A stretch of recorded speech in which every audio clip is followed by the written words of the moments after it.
Hi, I'm Janna. And this is her husband, Larry. I'm an Alzheimer thriver.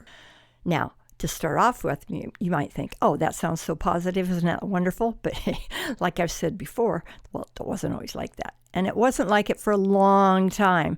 Denial is huge, huge, huge, huge. But still, I thought, well, maybe there's something I can do to slow things down. So what can I do? One thing I considered was to just stop trying. Maybe I don't really need to do so much talking. After all, I know a lot of people that keep to themselves and they don't use a lot of verbal expression. They seem to get by just fine. Maybe I would be more at peace if I just stopped trying to talk and interact with people. But wait a minute. I'm a social being, and I can realize that that was just going to go backwards. I don't like to be left out. I want to be a part of things. What to do, what to do, what to do. So I thought, well, let me see. Maybe I can do this. I'm just going to, right now I'm stumbling. Yesterday I was stumbling when I was trying to talk. And I thought, well, maybe if I just got up, turned around, and started walking with a pace, like just started pacing and just saying some words, perhaps. Maybe at the beginning, not saying the words, not being able to even release the words. But as I kept going, maybe I could get to the place that eventually I am saying, this is what I'm doing today. Here we go. Let me tell you, etc. Well, let's do that together. So let's pick a word that starts with A, and you say your word, and then I'll say my word. Okay. Who's starting? I'll start. Okay, go. When am I starting? What am I? You're A, and I'm... You're A, too. Oh, okay. we're both All the A. words starting with A. All right, Okay. Right. Apple. Annie. Aaron. Adriana. Ace. Ashes. Awkward. Angular. No, I don't know. That's a word. Trying to be cute here. And you would walk along, you would step, and you would say words, and it didn't matter if you said them a second time the same word. It would just... Well, for me, it doesn't. I mean, if you're quick here, Yeah. okay? I'm supposed to come up with words when I can, and you come up with them fluidly. Okay. I get some grace times. So did that help? Yes. And we started out going very slowly, just going like, this for Apple. A. I can't even. That was pretty slow. Yeah. And then afterwards it got going faster. Yeah. But at the beginning it was very slow. And remember what I had to do with my face? You had to smile. I had to smile. It set me free. But going outside was cool too, because Yes. when you went outside, you said you immediately felt better about things. Mm-hmm. Okay, so you started saying those words, just started coming out, and you did that. You said yesterday, but you meant, what, a long time ago? Mm-hmm. So Some time ago. how have you found that that's helped in your conversations and, talking? Oh, hugely. I'm in this support group, Alzheimer's support group, and we have conversations. And to an extent, they're conversations, but to a great extent, too, it's kind of stumbling along with our speaking. And as I listen to other people report, I think I want to try and keep my words going. I want to be able to express myself.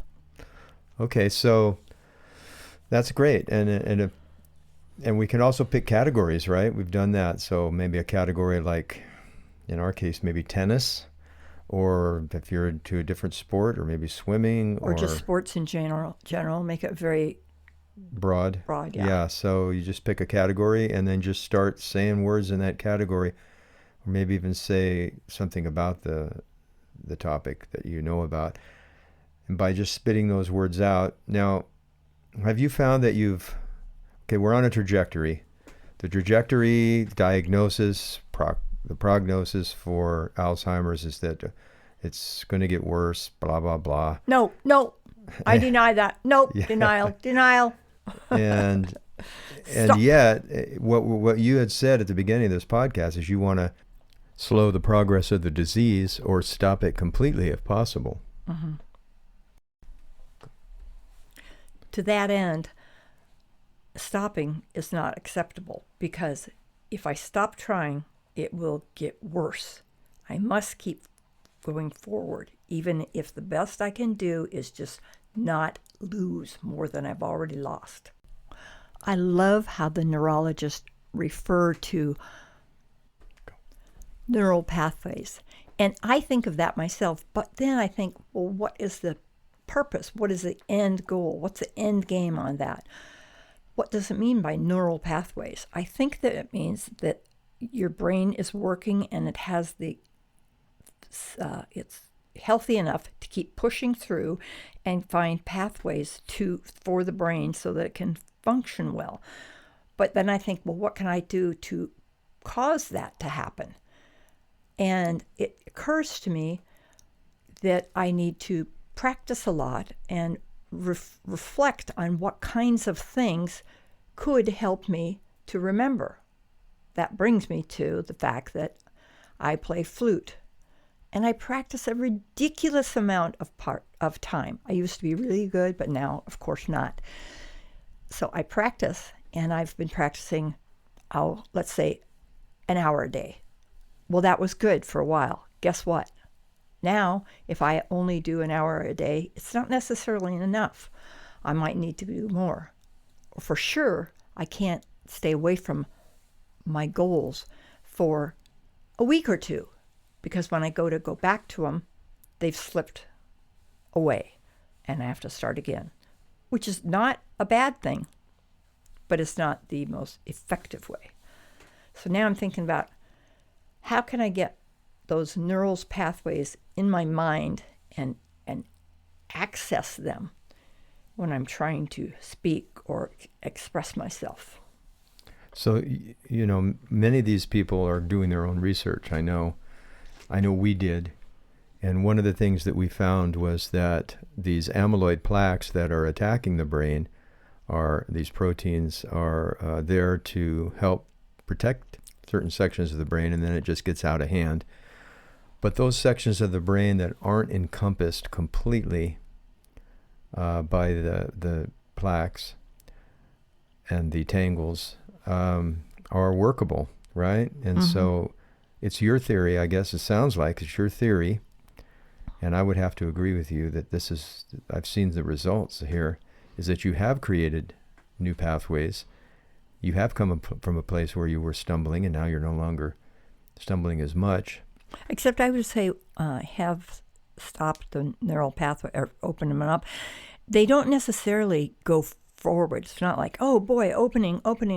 Sometimes it's just, if you don't fight for it, it's not that it's going to be a new opening necessarily. It might just be, well, you're not losing more ground. You're not losing no ground. So in that sense, you're slowing the trajectory, pace, the tempo with which you're losing some of those things. When you're at a battle like that, a lot of times you think, is there a chance I could win? And when you think, reflect. Okay, there's nowhere I'm going to win as far as getting all over completely better from this, but I have to work really hard just to stay on level ground. So there are gains with the losses, and some of the losses you've had, I guess, to accept. What about walking now? When you're walking, what about that part where you used to stumble, right? Yes, and I did. fall? I stumbled and fall a lot, and I don't know what made me think this way. Maybe just a reaction, but I started looking down at my toes. Every time I stepped, I'd look at my toe. And then as we're walking through, like especially if it's through some of a grassy area and there's different levels and stuff, I in particular concentrate on what level it's at. And if I can't see it clearly, and perceive it clearly, then, then I lift my feet up and go right, left, right, left, right, left. I mean, they're going So you lift up your knees up pretty high. Right. And somebody would think, what is that person doing? What that person is doing is they're not slipping, they're not tripping. Yeah. Okay? And if you just go straight through there and you don't catch where the trick is, trip is. See how I'm helping? I shouldn't be doing that, right?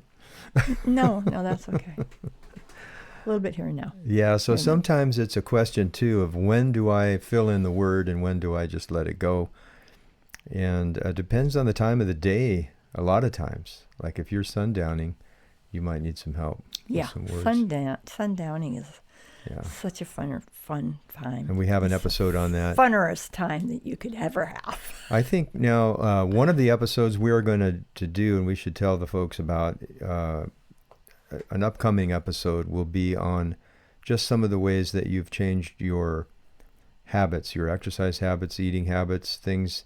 And again, we don't know how to cure any of this, but well, you know what? Don't get carried away, but no, we don't know, but we've experimented with things that we think are happening and can be improved upon. There's the word. Yeah. And lo and behold, it helped a lot. And it's just part of it's just how we eat. Yeah, and, so we're going to be talking in the future about safety. We're going to be talking about communication between those people that are either helping you or loving on you. And we're also going to talk about circulation. Circulation is the goal. Yeah. Keep that circulation going. So diet really isn't enough. It's a combination. Diet, exercise, your narrative, your attitude. And there is an element of spirituality too that you and I share. And not everybody out there in podcast land are going to want or be interested in that, but it is definitely, I mean, I talked to a hospice person today, and they said that, when they're in hospice, a lot of times it's pretty hard to find anybody that isn't seeking some kind of reasons for things and spirituality. And I think faith can play a big part. So when we have that episode on faith, we'll tell them about it, and then they can listen in.